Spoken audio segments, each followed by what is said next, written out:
Olá, estudantes, sejam bem-vindos a mais uma aula de Geografia. Eu sou a professora Paula e hoje o assunto de Geografia é domínios morfoclimáticos do Brasil. Então, convido você a estar totalmente ligado aí na aula e vamos lá falar sobre esse assunto que é tão importante aí para a Geografia Física, para entender o meio ambiente, a dinâmica da natureza e suas características, tá? Lembrando que esse assunto, ele também tem um outro nome, né, que é chamado biomas, que também cai na biologia. Tá? Mas aqui na geografia nós vamos focar no que realmente importa aí para a geografia, que é a questão do clima, da hidrografia, da vegetação e todas as características físicas aí que são importantes, tá? Então vamos lá.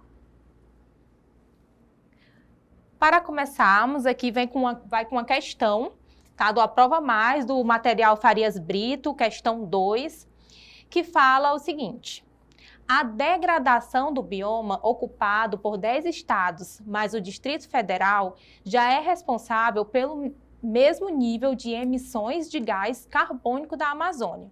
Mais ainda, 12 mil espécies teriam simplesmente desaparecido, enquanto a desertificação e o avanço de culturas agressivas, como o da cana-de-açúcar, só aumentaram.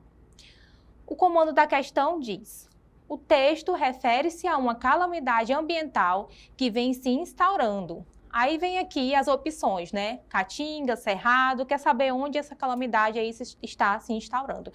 Está falando aqui de uma questão ambiental, porém totalmente ligado aos domínios morfoclimáticos. Então, quando diz aqui, ó, que está ali por 10 estados mais o Distrito Federal, é importante que você saiba aí a localização de cada um desses biomas do Brasil, quais são eles, né, domínios morfoclimáticos, no caso para a geografia, quais são eles, e é isso que nós vamos aí identificar na aula de hoje, tá? Então, vamos lá. Primeiramente, o que é domínio morfoclimático?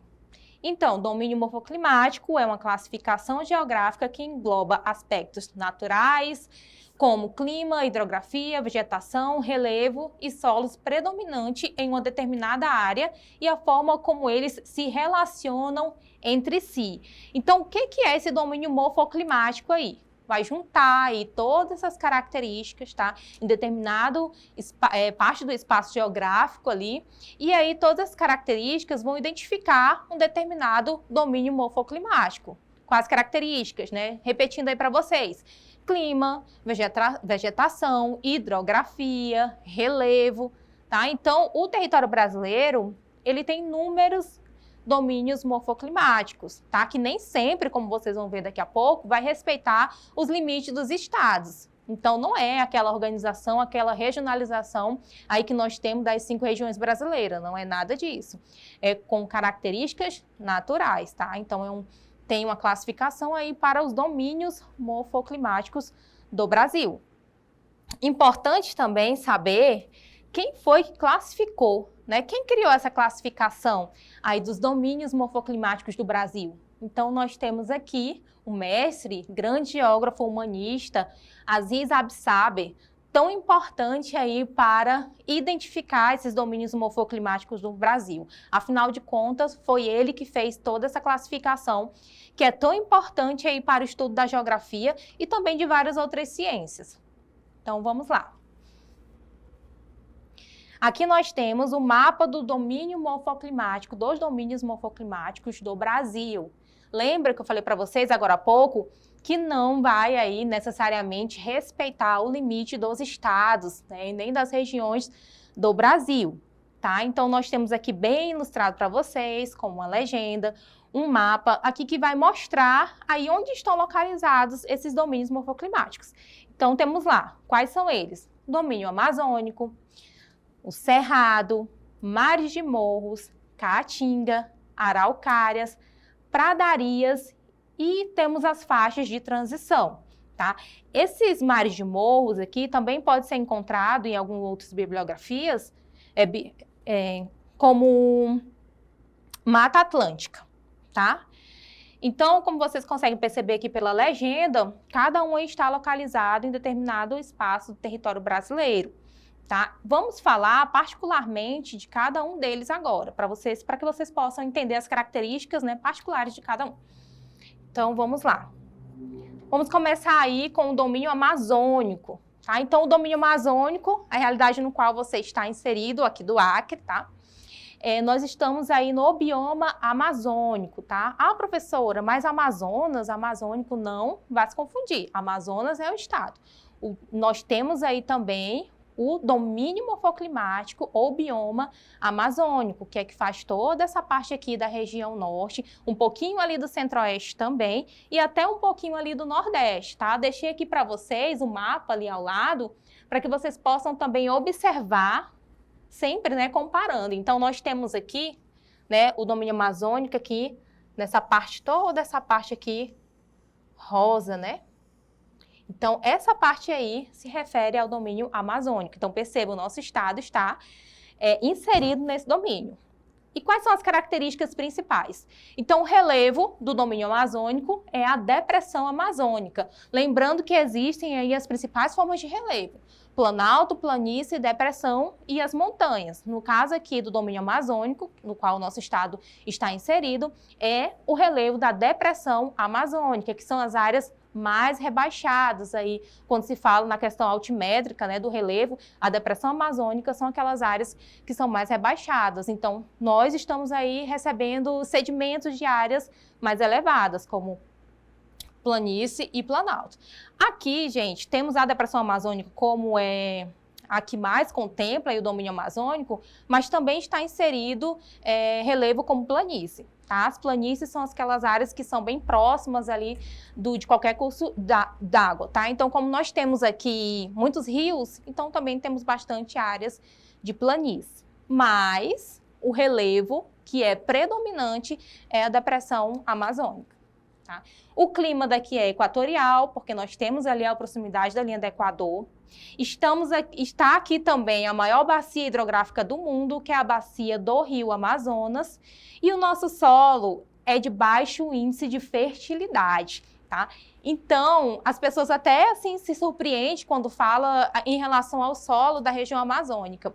É um solo que não é fértil, tá? Ele não tem grandes nutrientes no interior do seu solo, né, de forma geral, porque existe um processo chamado aqui de lixiviação.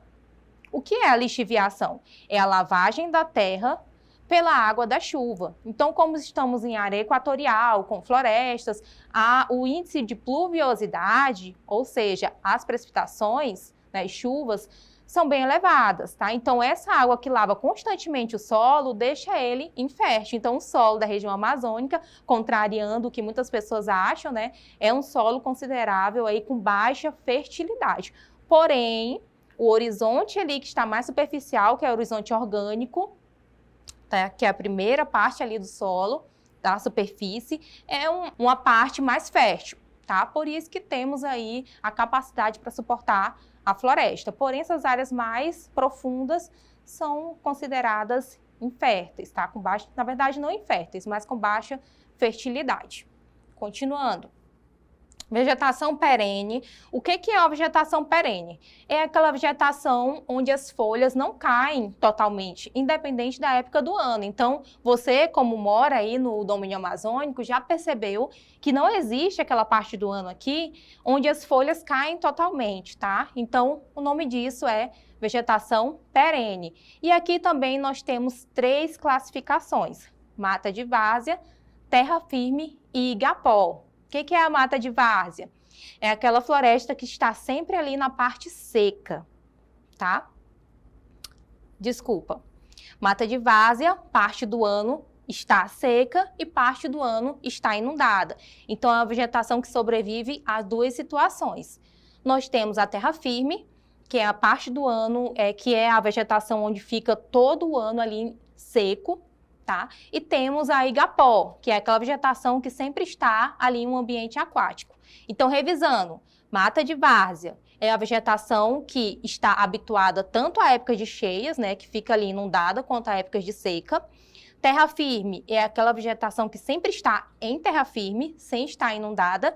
E a mata de igapó, que é aquela vegetação que sempre está ali inundada.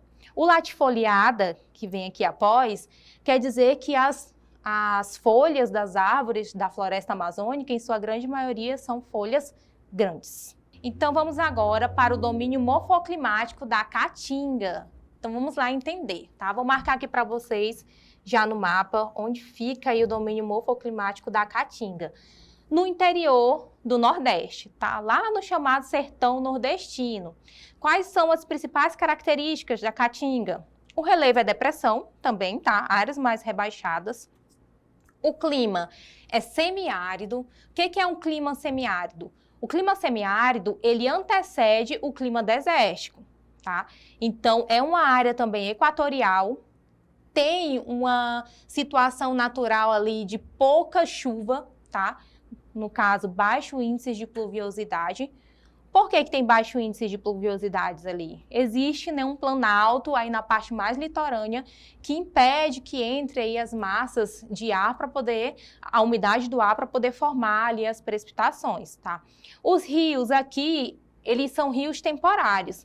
O que são rios temporários? Dependem aí do índice de pluviosidade, tá? Então, lá na Caatinga, não chove tanto como chove aqui na região amazônica, tá? Então, isso faz com que os lençóis freáticos não estejam sempre abastecidos, né? Então, tem uma escassez ali de lençol freático. Se eu comparo de água no lençol freático ali, né? Se eu comparo com o domínio amazônico, eu percebo que aqui tem uma quantidade de chuva maior. Então, consegue abastecer os rios, mesmo que passem uma quantidade aí considerável sem chuva durante o ano, tá? Que geralmente aqui é lá pelo mês de agosto. Mas lá na Caatinga, como o índice de pluviosidade é mais baixo, os rios se tornam temporários, que são aqueles rios que dependem totalmente aí de estar chovendo ou não. Quando está chovendo, eles se tornam rios cheios, parou de chover, como não tem um abastecimento tão eficiente do lençol freático, esses rios acabam secando. Em grande maioria, os rios lá da Caatinga são temporários, tá? Por isso que na classificação é colocado aqui como rios temporários. Ao contrário do domínio amazônico, o solo da Caatinga ele é rico, porque já não tem aquele processo que eu falei para vocês de lavagem da terra pela água da chuva tão frequente, tá? Vegetação arbórea, que são árvores maiores. Tem também vegetação arbustiva, que são árvores médias. E também tem vegetação herbácea, tá? Então, é bem mesclado aí. E as plantas, em sua grande maioria, são denominadas de acicofoliadas, que são plantas no qual suas folhas são em formatos de agulha. Vamos lá para o próximo. Mares de morro. Mares de morro, vou mostrar para vocês. Aqui nessa parte toda do litoral, tá? Vai desde o extremo norte do litoral até o extremo sul. Então, é o bioma que hoje em dia, o domínio morfoclimático, que hoje em dia está mais degradado. Existe apenas 7% restante aí do domínio morfoclimático mares de morros. Qual o relevo? Planaltos e serras, porque a parte do litoral brasileiro é uma parte onde tem maiores elevações. O clima é tropical úmido, tá? Passa por zonas aí tropicais e também tem uma umidade elevada por conta do litoral, dessa água do oceano que traz a umidade para o continente. Tem uma ampla rede hidrográfica e a vegetação, como falei para vocês, é a Mata Atlântica. E a Mata Atlântica é o domínio morfoclimático mais degradado aí do território brasileiro, com apenas 7% restante, tá? Tanto a fauna quanto a flora, tem muitas espécies aí que estão em extinção. Então, vamos para o próximo. Cerrado. O Cerrado aí que é o centrão do país, tá? Então, nós temos aí o centrão do território brasileiro, vou mostrar aqui para vocês. Cerrado aí, bem no centro. Então, o relevo do Cerrado é o Planalto e Chapadões, que são áreas mais elevadas. Clima é tropical, que é bem que está ali no centro do país, tá? O clima tropical, ele tem chuvas bem distribuídas, temperaturas um pouco mais elevadas, tá? E tem aí o seu índice de pluviosidade sempre na ativa, tá? Bastante chuvas também. A hidrografia tem uma vasta rede hidrográfica também, nasce de 8 a 12 bacias, é lá no centro-oeste que nasce de 8 a 12 bacias brasileiras hidrográficas. E aí, gente, tem também que chama atenção aqui os impactos ambientais que acontecem ali no domínio morfoclimático do Cerrado. Então, a contaminação dos rios, abertura de rodovias, expansão das fronteiras agrícolas, tá? E queimadas. Lembrando que o Cerrado, que equivale ali boa parte do Centro-Oeste, é onde tem mais práticas ligadas tanto à agricultura quanto à pecuária, tá? Então tem essa questão aí dos impactos ambientais. E o Cerrado é conhecido também como savana brasileira. Tem árvores de arbustos, que são árvores médias, e árvores mais baixas, tá? Então, a característica geral é assim. Domínio da araucária. Então, nós temos ali a araucária, no sul do país, tá? Essa parte aqui, marcando para vocês. O relevo, tem relevo ali de ondulado, terrenos montanhosos, tá? Desculpa. Não quer dizer que tem montanhas, tá, gente? São terrenos ali mais elevados e montanhosos, ou seja, mais altos, né? Tem algumas ondas na sua altimetria. Clima subtropical, que é um clima ali que está passando do trópico, tá? Então, por isso que ele tem uma temperatura mais baixa, tá? São regiões mais frias. Também tem grande poder hidrelétrico na sua hidrografia ali, tem a usina de Itaipu, de Furnas, que são usinas importantíssimas para o Brasil, principalmente a usina de Itaipu, tá? A usina de Itaipu, ela é uma usina hidrelétrica, tá? Que ela não é só brasileira, ela também tem ali com o Paraguai, porque está no Rio Paraná. Porém, ela tem a sua atividade bem voltada para o Brasil, está ali no sul do país. É uma usina hidrelétrica do Brasil, a mais importante aqui, num contexto aí de fornecimento de energia para o país, tá? Então, o solo é terra roxa e a vegetação mata dos pinhais e coníferas, ou seja, lá tem os pinheiros, tá? Pradarias, também um domínio morfoclimático do sul do país, também conhecido como pampas gaúchos, tá? E campanha ou campanha gaúcha. Relevo baixo e ondulado, clima temperado, tá? Ali para do subtropical para o temperado, que já está passando ali do trópico, também é um clima com vegetações rasteiras, tá? Também pode ser chamado de campos sulinos, aí pela própria imagem vocês conseguem perceber o porquê, né? É uma vegetação que tem ali bastante vegetação rasteira e herbácea, tá? Que são essas vegetações menores. A sua hidrografia também é bastante importante, com a bacia do Uruguai. E nós temos aí as faixas de transição, tá? Então tem aqui dois mapas ali para ilustrar para vocês, né? Que as faixas de transição aparecem aqui em cinza, ó. O que são essas faixas de transição? Tá, gente? São faixas ali que tem tanto característica de um domínio morfoclimático quanto de outro. Não são áreas bem definidas, né? Relacionadas aos domínios.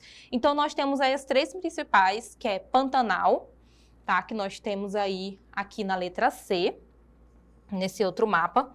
Nós temos também o Agreste, que é lá ali próximo ao litoral. E nós temos a Mata dos Cocais. E aí, o Pantanal, ele estende-se pelo estado do Mato Grosso do Sul, o clima é tropical, típico ou semiúmido. Lá existe uma vasta diversidade, tanto de fauna quanto de flora, tá? É um espaço riquíssimo nesse contexto. Nós temos a Mata dos Cocais, que abrange os estados do Piauí e do Maranhão. O clima é tropical, típico ou semiúmido. Nós temos o Agreste, transição entre a zona da mata a leste com clima tropical litorâneo úmido e mata tropical atlântica, tá? Então, próxima aí do sertão nordestino. E também, essa faixa de transição do Agreste tem muita influência do domínio morfoclimático da Caatinga.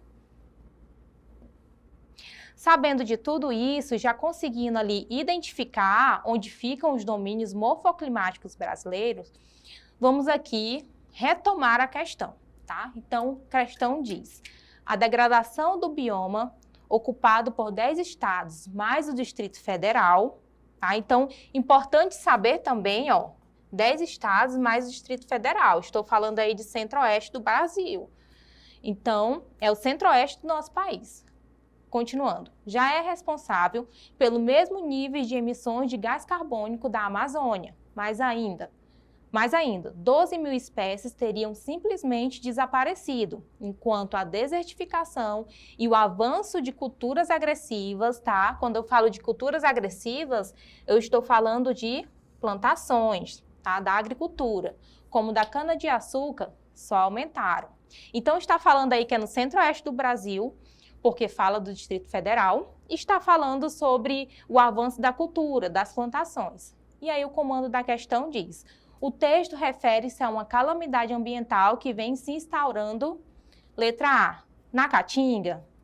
Caatinga é no interior do Nordeste, então não tem como ser. Letra B, Cerrado? Sim, porque nós estamos falando de centro do país e estamos falando aí sobre o avanço da agricultura, que é bem presente no Cerrado. C, Pantanal? Não, o Pantanal é uma faixa de transição que está ali para o Mato Grosso. D, na Mata Atlântica? Também não.